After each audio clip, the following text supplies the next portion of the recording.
Of course, right when I go to start the stream, the broadcast, I've got lawn people, maintenance and lawn maintenance people outside, of course. But today, I'm going to be continuing something that I started on Twitch, which was the Metro Last Light series. Well, excuse me, the Metro series. I played through the original on stream on Twitch.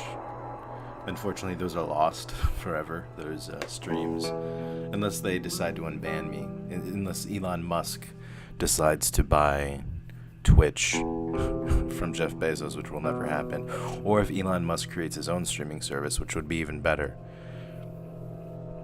because everyone would go to that, even if it wasn't, the end-all be-all. Everyone would move to that quickly, and whatever that streaming platform created, it would be adopted by other platforms. Whatever creators that would make it big on that platform, they'd probably stick around. But Twitch is too much of a pussy, and yeah, so fuck Twitch, and fuck everyone on it. Definitely fuck everyone on it. This is like streaming. This feels like guerrilla streaming.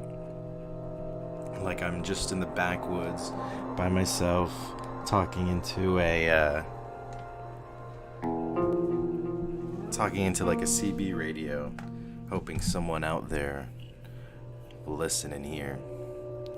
Twitch is a little different. It's if you're a streamer that doesn't have an audience, it also is like streaming to it's different. It's different. It's streaming in a stream that everybody uses. YouTube is streaming in a stream that barely anyone uses, which is the truth. Besides those fucking nutballs, that do jack shit on there but scream and yell and whine about shit, not pertaining to the thing they're doing, just whatever. But anyways, hopefully this will cement more of a seriousness, more of a commitment towards YouTube streaming. Hopefully this turns out well. I'm getting a little audio interference, but hopefully that's just on my end.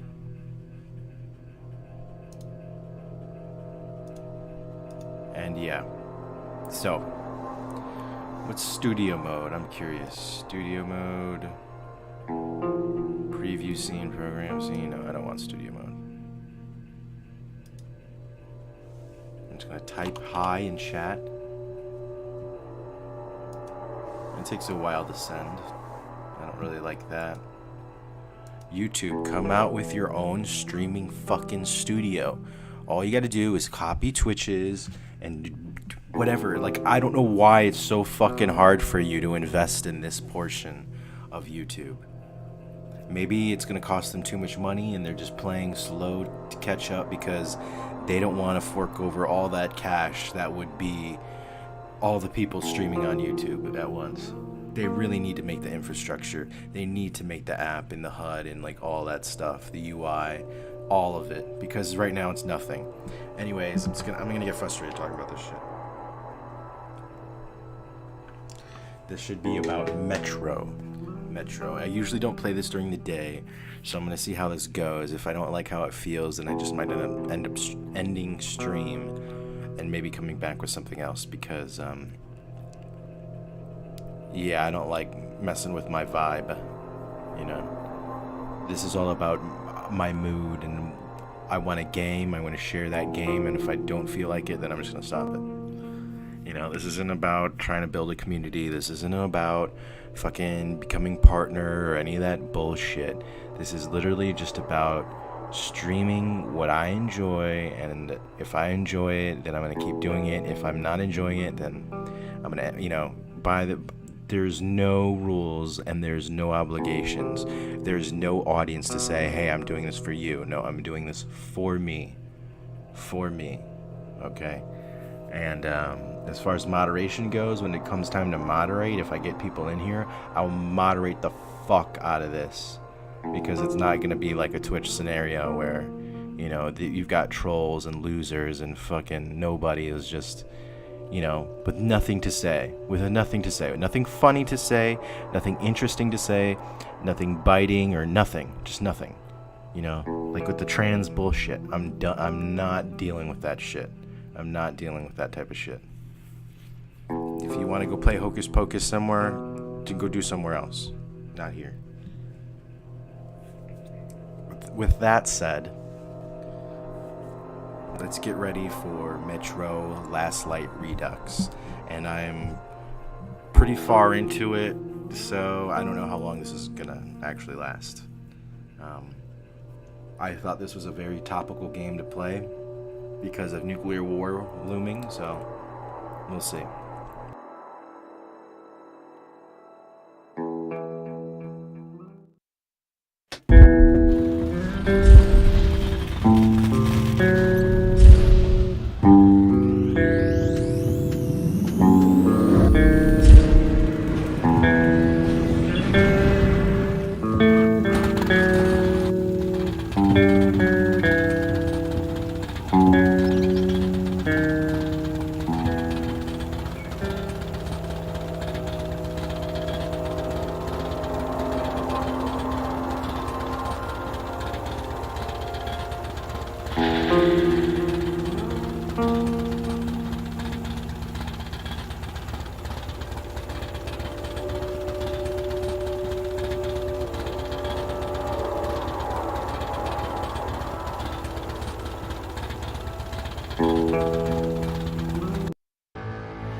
Он не единственный, не последний. Я понимаю его восторг и его желание как можно быстрее добраться до своих, освободить и пробудить их. Но он согласился подождать чуть-чуть. Сначала он попытается помочь нам. Если мы успеем на конференцию, Черный сможет открыть для нас мысли Москвина или самого Корбута. И, возможно, заставит их остановить это безумие. Это наш последний шанс.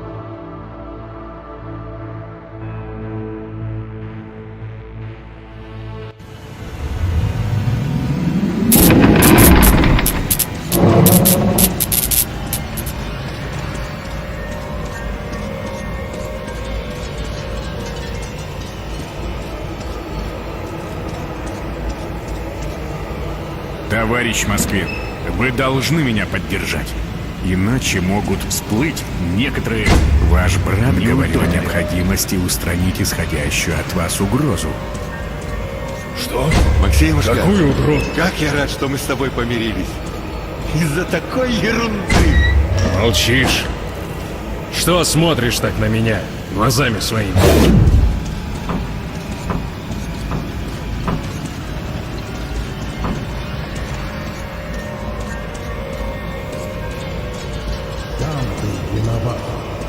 Кто хотел меня убрать?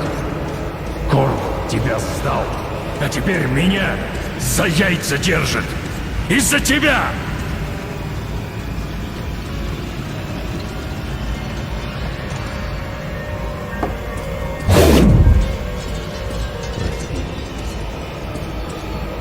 Прости меня, Андрей. Нет мне прощения. А ты все равно...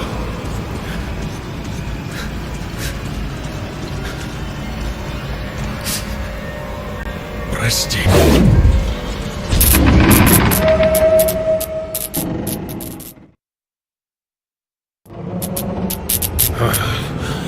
Что это? Что было? Я вслух? Так, значит. И мне что-то подсыпали. Как брату. Да. Отравил брата своего. Но Корбут... Я идиот. Думал, он спасти меня хотел. А он так власть взял. За горло меня взял. И сейчас Д-6 штурмует. А там вирус этот. И если он этот вирус захватит, конец. Но вы же руководитель! Прикажите! Отзовите войска! Или хотя бы задержите! Выиграйте время! Здесь все ясно. Скорее, на вокзал! Д-6 мы не отдадим! За мной!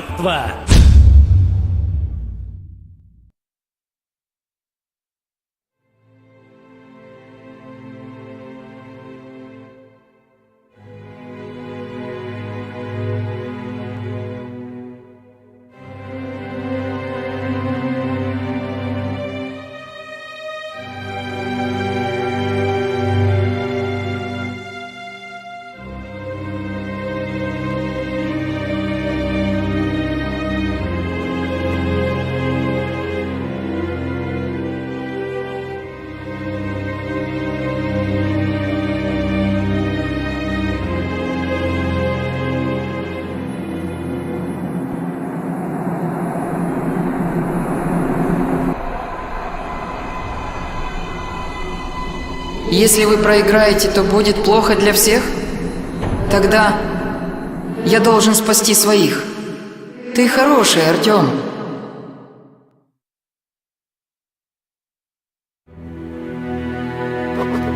Он ушел. Он сделал, что мог, и ушел. К своим. Я не могу его за это судить.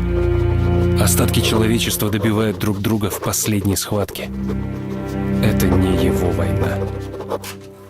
Я надеюсь, он сумел простить нас. Меня. За то, что мы сделали с его братьями и сестрами. С его матерью и отцом.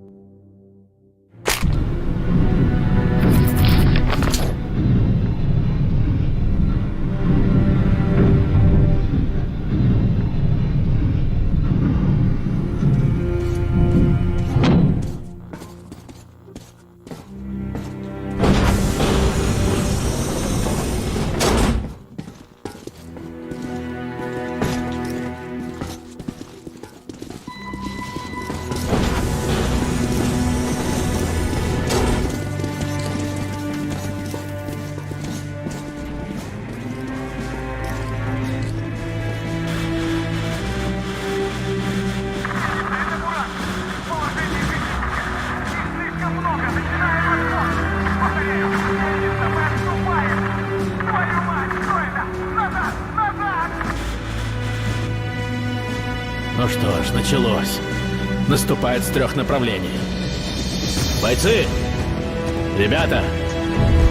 Не буду долго говорить. Все вы профессионалы, и каждый из вас стоит 5 красных.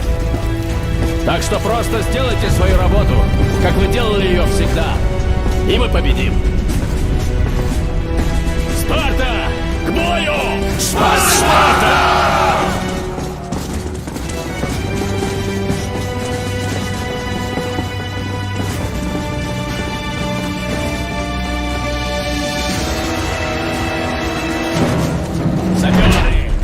Там возиться! Давайте сюда! Проверить снаряжение!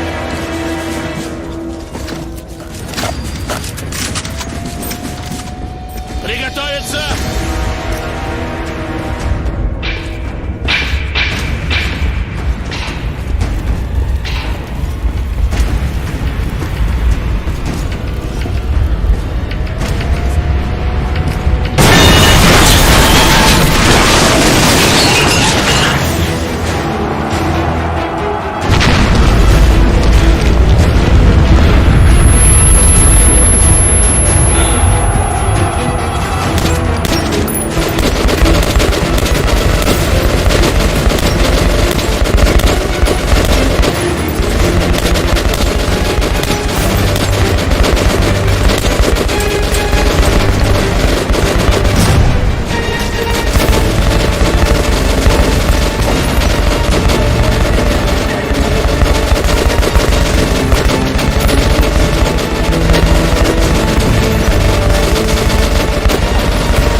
панцирами не балуй! Внимание! Они еще не выдохлись! Сержант, доложите обстановку. Комбат, мы вытащили раненых! Наши сопровождают их до точки эвакуации! Отлично! Перегруппироваться и приготовиться! Сейчас снова попрут! Есть!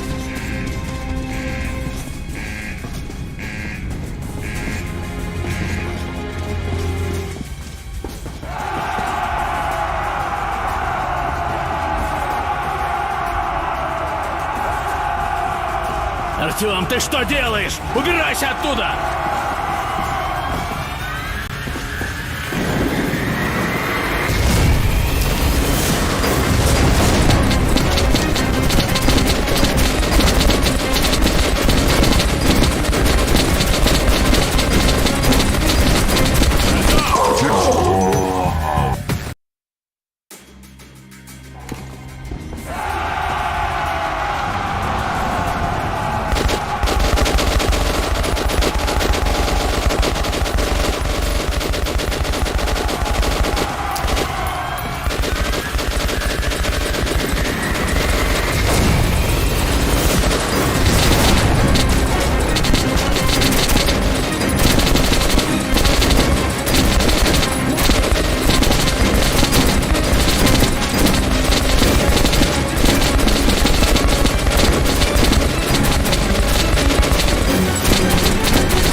Т-6 нам не удержать, это ясно.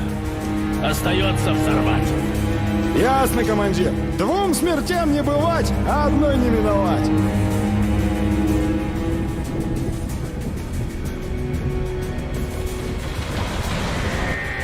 Это еще что? Черт! Неужели...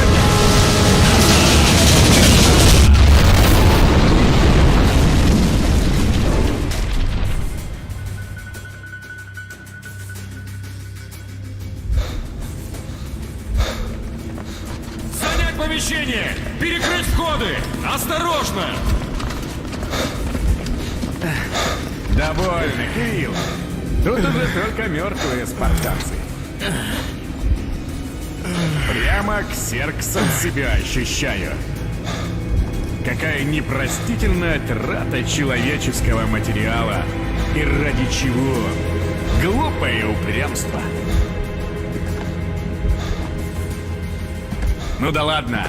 Революция все спишет. О, кого я вижу? Целый полковник Мельник. Простите, почти целый.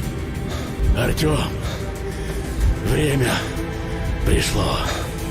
А тут кто у нас? А, прыткий молодой человек. Ну-ка, спаситель метро, и куда это мы ползем? Остановите его!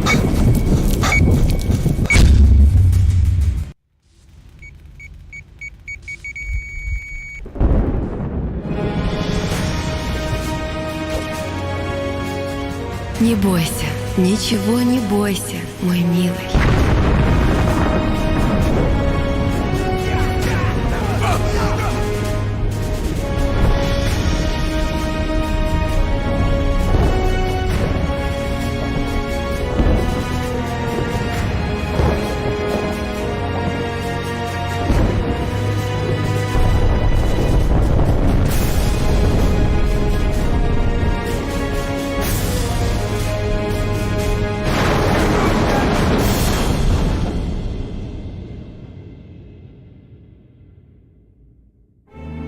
Так твой папа победил врагов и спас метро. Папа был храбрый. Он был самый храбрый, потому что не боялся неизвестного. Мама, а куда делись черные? Они ушли, но обещали вернуться.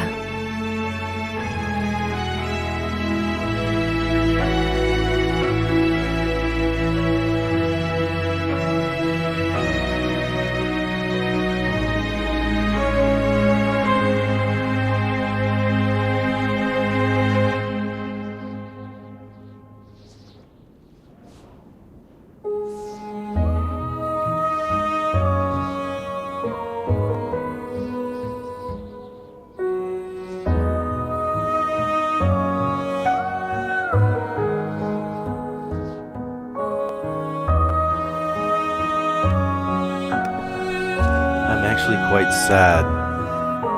Hold on.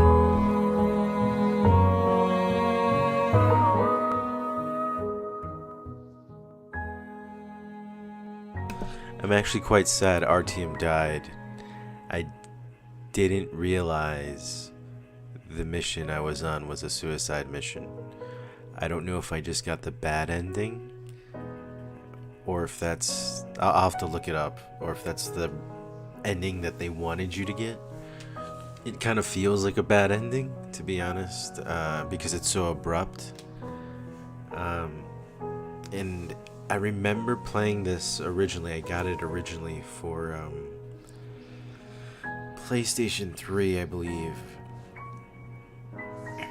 And I didn't recall like half of it, but I remember that game being only like halfway done.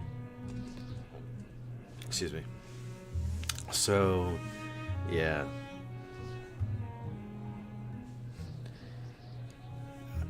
It's very sad, it's very tragic that Artyom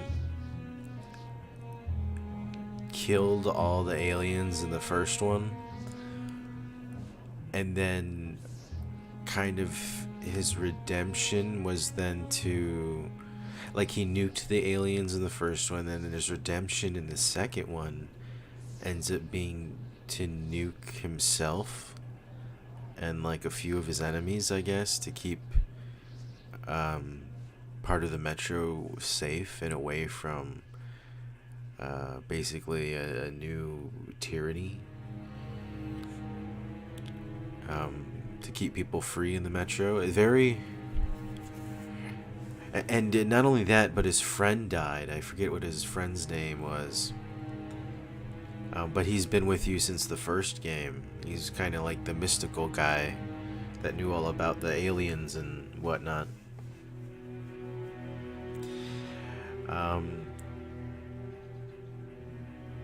Very good series, but very somber. Very dark and drab. But it's not done in a sense where you're like, hey, like where you're watching a movie and you're like, hey, this movie is really kind of bland coloring, like the color spectrum and the color grading. It's not like that where it feels out of place or it feels too dull.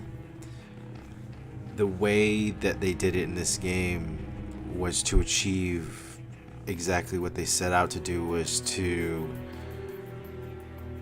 almost create a world that was a skeletal structure of the past, and the metro almost being part of these organs that haven't fully decayed yet, and they're trying to keep them alive.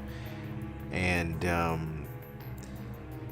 the city is like the skeleton, and there's cobwebs everywhere, and now there's different things that they haven't seen before attacking them, like because they're living in this state of limbo, this state of death and decay. They're still surviving within it. And they did such a good job with that, with the color grading, with the darkness, with the grays, with the flashes of light, and then the few little instances of color with the greens, the radioactive greens, some of the blues, some of the colors creeping into the different stations when people were wearing very muted colors. There's a lot going on here that I can really appreciate. And listen to this music.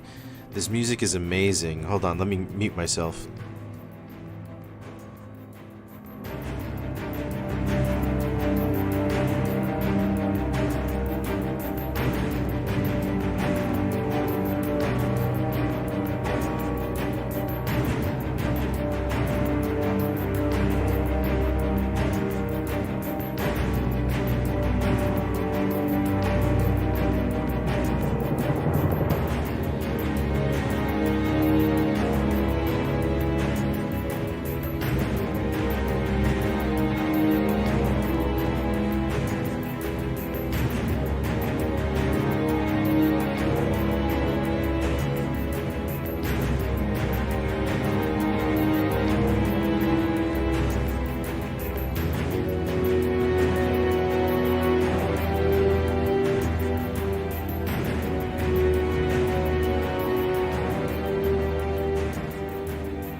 I mean, what a truly cinematic experience. That music right there in itself, that was so awesome. I have to look up that musical piece because that is really great. That is a theatrical composed music piece. And that's why I like this game, because it's based on a book. It's not only based on a book, but it's based in a place where Americans or Westerners aren't exposed to in a way that is maybe respectful and thoughtful and authentic feeling. And the fact that it's based on a book, it feels very authentic, and the developers were based in that area. Like I have in the title, one of the developers, Andrii, let me get his last name correct.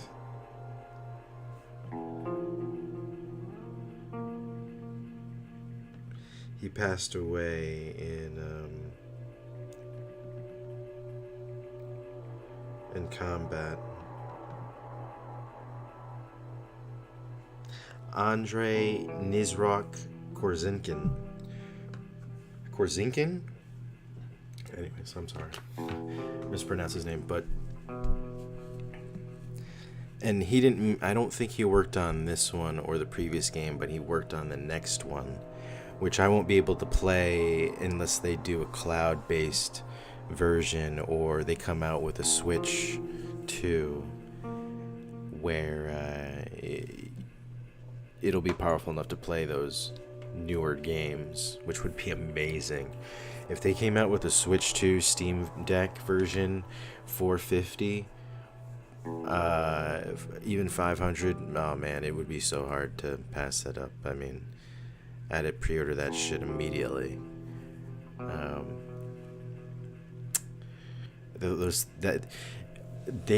What Nintendo is doing right now is actually sort of brilliant, because everybody has a Switch that wants a Switch. People that aren't able to get PlayStation 5s or Xboxes, they're getting Switches now. They're just so whenever they're on they're on a shelf where it's like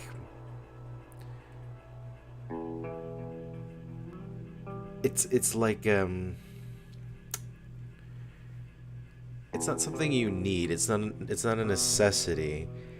It's just kind of like an impulse buy. If you're a gamer, I feel like, or an impulse buy for, like, say Christmas or something, or holidays, you know, something like that. But what they're doing is they're creating a player base they're enjoying the games, they're liking what they're getting, but they are dying to play the newer games on these old on these Nintendo systems. They're dying to play these old IPs like Mario, Donkey Kong, Zelda on systems that can compete or are right below competing with the next gen. Like not the new Xboxes, not the PlayStation 5s, but like right under there, like above a PS4 or above the last gen Xbox, like just a little bit above that. People would be like, oh my god, this is what I've always wanted. And you'd have a player base there just ready to consume like locusts. Anyway, back to this game. I'm giving this series a 10 out of 10 because it was fully immersive. I completely respect and appreciate and have indulged in everything the developers decide to put into this game, where it's HUDless, where I get the experience of them speaking in their native tongue for that full experience. The upgrades to the system and the lighting and the voiceover and just everything. It's not a perfect game. It's not a perfect story. And it's not a perfect experience. But for me, it encapsulated everything that I want in a game like this. And in that sense, you know what? Let's do a 9. Let's do a 9 out of 10. Let's do a 9 out of 10. Individually, I'd say they're both 8s, 8.5s. So I would round it up to the both of them together being a 9. So individually, this is an 8.5. So the games themselves are like a 7.5, like this game, and then on top of it's all that developer love and added finesse that they did to the Redux versions. It's hard because this is such a very good game. I think it's interesting. I think it's immersive. I think the gameplay is pretty good. The stealth is great. The world, some of the action could be better, like the straight up action components. I'm curious how they tackle that in the newer one, Exodus. I'm not sure if I'll ever get to play it. I'm sure at some point. If we don't, if we don't end up like these people, the thing is, we won't end up like these people because we don't have an intricate subterranean system for us to survive in, unless we were to, I don't know. I have no idea. Imagine that. Imagine if the U.S. military was like, or the government was like, okay, there's probably going to be an imminent nuclear attack, and we are going to reveal to you, the American people, we have strategic bunkers all across the United States where millions upon millions of people can go underground and self-sustain for a bit. Imagine that. That would be insane. That would be insane. That would be absolutely insane if that occurred. I don't think our government, it's like a kid going to college, when he's going to school and stuff like that, and his parents are like, stay in school, get good grades. And then he finally graduates and stuff like that, and he's expecting help from college, but his parents are like, oh, sorry, we actually don't have any money for you. Like, I feel like that's the U.S. government. It's like, oh, yeah, I know you expected us to take care of you, but we don't actually. That wasn't really in our agenda. That wasn't in our agenda to take care of you. So instead of having nuclear bunkers, it would probably just chaos.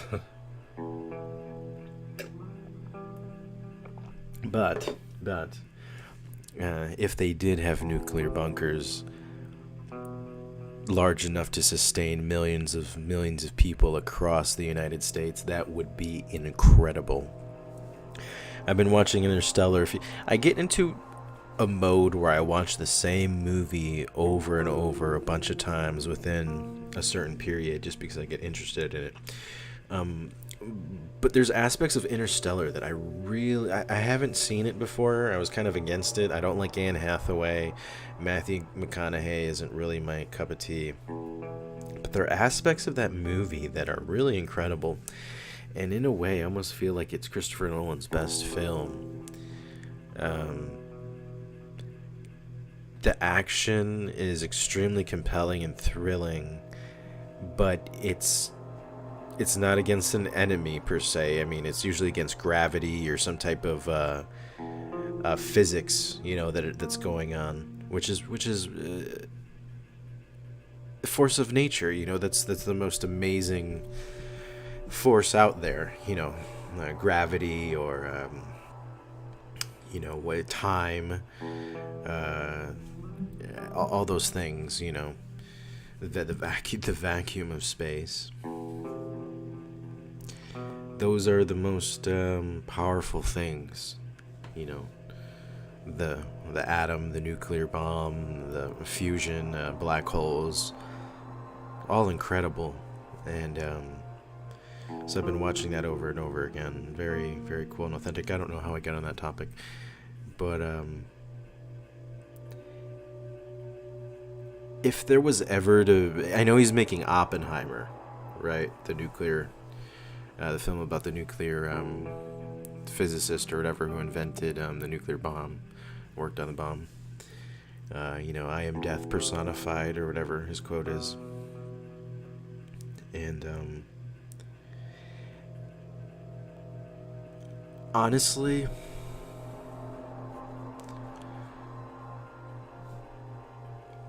I could see Christopher Nolan directing a film like this, where it's post-apocalyptic, and he's got a very totalitarian way of filming things, a very organized, even if it's confusing for the viewer. To him, the deck is shuffled in a way that he knows what card is coming up, like a magician, and the audience doesn't. And in that sense, that's a very controlled thing. Being a magician or someone who does sleight of hand, you have to be extremely controlled and, at all times know where you're at, know what you're doing, be one step ahead of everybody else. And like I said, in that sense, it's that control, that totalitarian aspect of being in such strict control of your audience or of your craft. I think you could do something like this where it's post-apocalyptic and this setting is hardcore, like modern fatalist, is it fatalist architecture with a lot of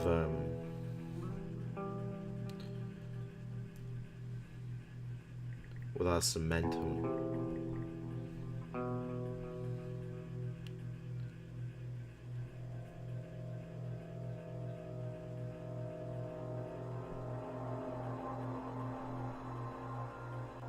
Hold on.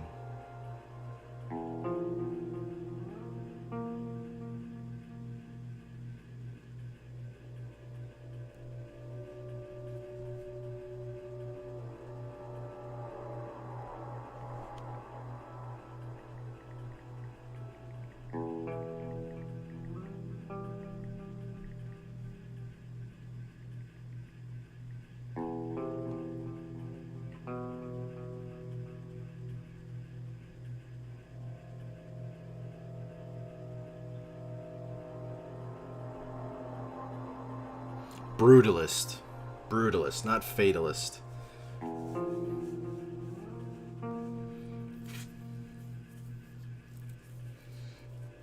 I think this is, it perfectly encapsulates what type of director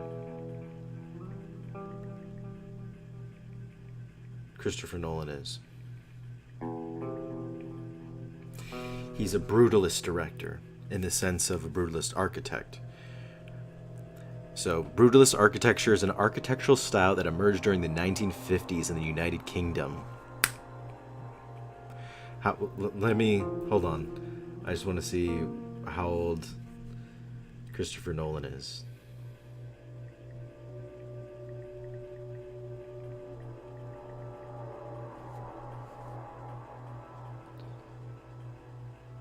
Oh, born July 1970. Okay. So he's not as old as I assumed. I don't know why I assumed he was so much older.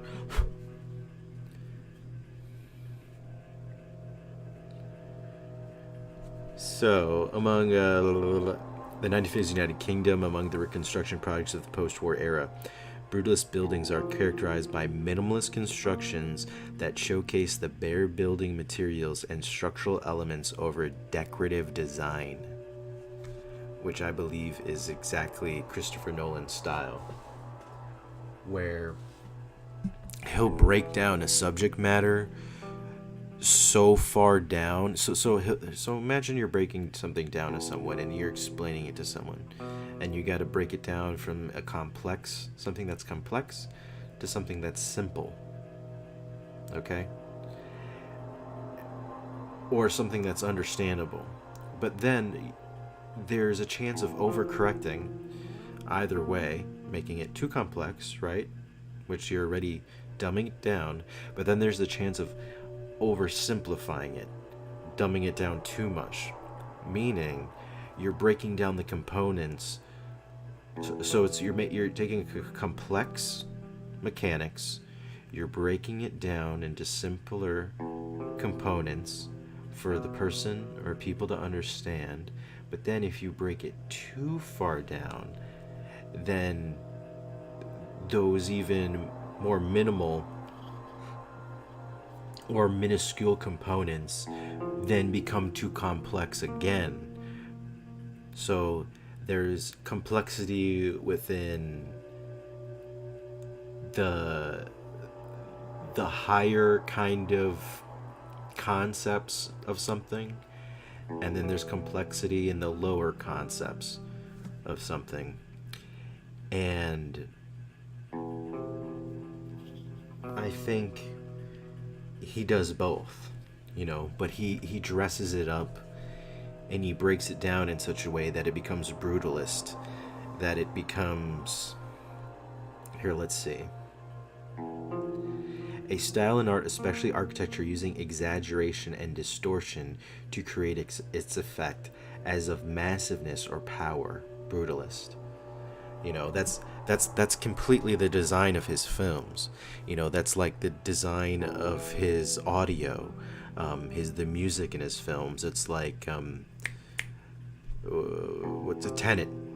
A lot of people couldn't hear the actors in Tenet. There was always something loud and bombastic, and the music was going, and that in part is meant to be that way. It's meant to create that brutalist, bombastic style where everything is orchestral and elevated and operatic. You know, that's really the word, operatic. But in such a way that it's sharp, it's tough, it's durable, or it's meant to seem that way. It's thick, it has a structure to it, a foundation to it that seems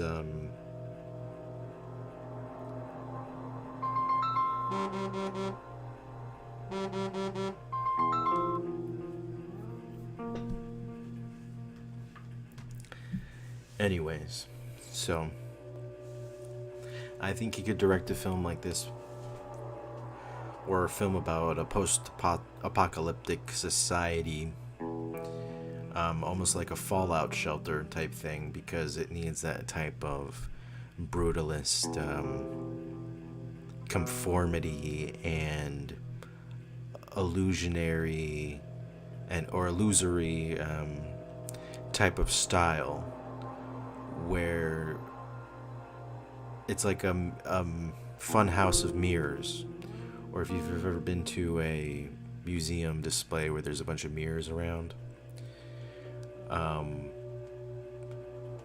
You know, you look in one direction, you think that's the way out, but in fact it's not. It's really a reflection of a different direction, you know, that type of thing. All of that has to be planned through geometry. It's all geometric, and he has that very brutalist geometric type of style. And I think that is also something that Kubrick did, but Kubrick did it in a way where it wasn't so obvious. It wasn't so up front in your face and oppressive. It was more under your skin. You know, if you look at movies like Eyes Wide Shut, or of course Full Metal Jacket, but not so much Full Metal Jacket, The Shining, that whole style is there, where he is using space. He's using space, time, you know, design, geometry, in a way that is over complex to the senses, but done so in such a subconscious level and such a professional level that it takes multiple viewings to understand, multiple viewings to understand that, oh, I'm being visually and auditorily manipulated here. And not only that, but then it takes multiple times to say how is this, how is he achieving this, how is he creating this sense of dread and this sense of you know, minusculeness, making me feel small or making me feel nervous. How is this happening? Where Christopher Nolan is just like dun dun dun dun dun, you know, it's like that Zimmerman type of score that's just big and bombastic. So yeah, or like 2001: A Space Odyssey. The difference there being, the thing I like about Christopher Nolan's Interstellar is IMAX. With his kind of point of view being that of, I want to use IMAX and I want to film in IMAX, he really has to think about lighting, about, of course, he's already thinking about space and all that, but he really has to think about framing his shots in a way that justify that full screen and all that real estate up there. Like, so you're really getting detail, or you're getting a composition that justifies it, and he does that well.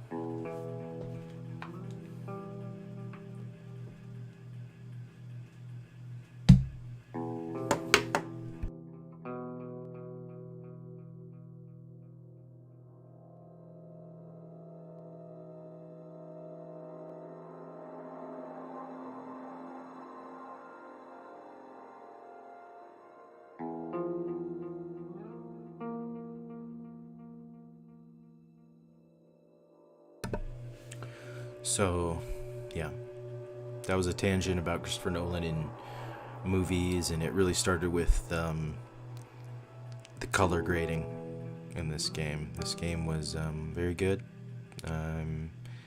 Unfortunately, I didn't get the whole thing. I just got the bare ass of it and the very end of it, the tail end of it for YouTube. But hopefully there will be another game series that I can delve into and be immersed in and find as much not content, I think that's a stupid word, as much resources and interesting topics to think about and ponder and discuss, and to inspire me, I suppose.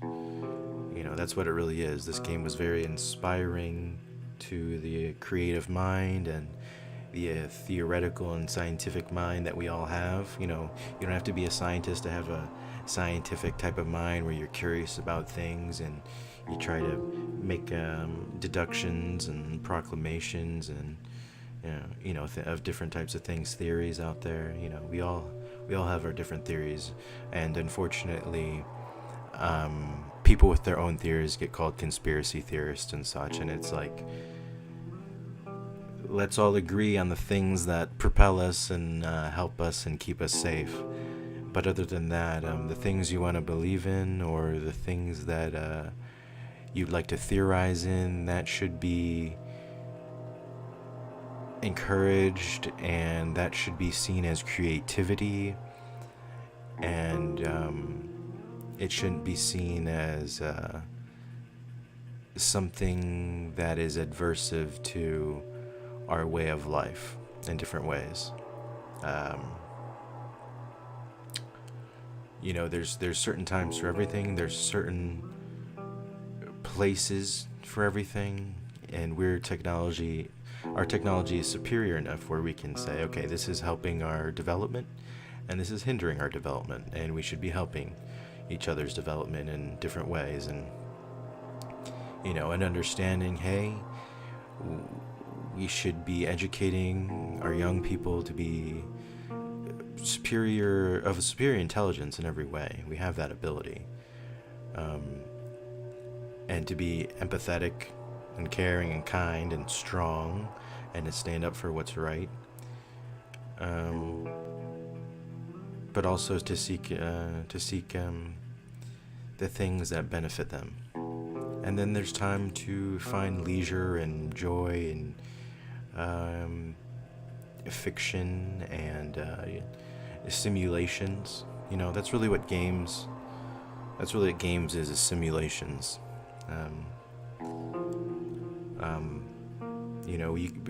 Before games, people would sit there in their head and create up games in their head, and have make-believe friends and make-believe worlds and that sort of thing, and that was a simulation, in our mind. And now we get to reconstruct those simulations in the real world, and we should be doing a better job at creating simulations that encourage us to be better and to do better, to understand more, to care more, to work harder, all those wonderful aspects of humanity that don't get enough attention, and to counterbalance the negativity that we get now. And a game like this, even though it's very dark, very somber, I see the passion behind it, and I encourage that, and I encourage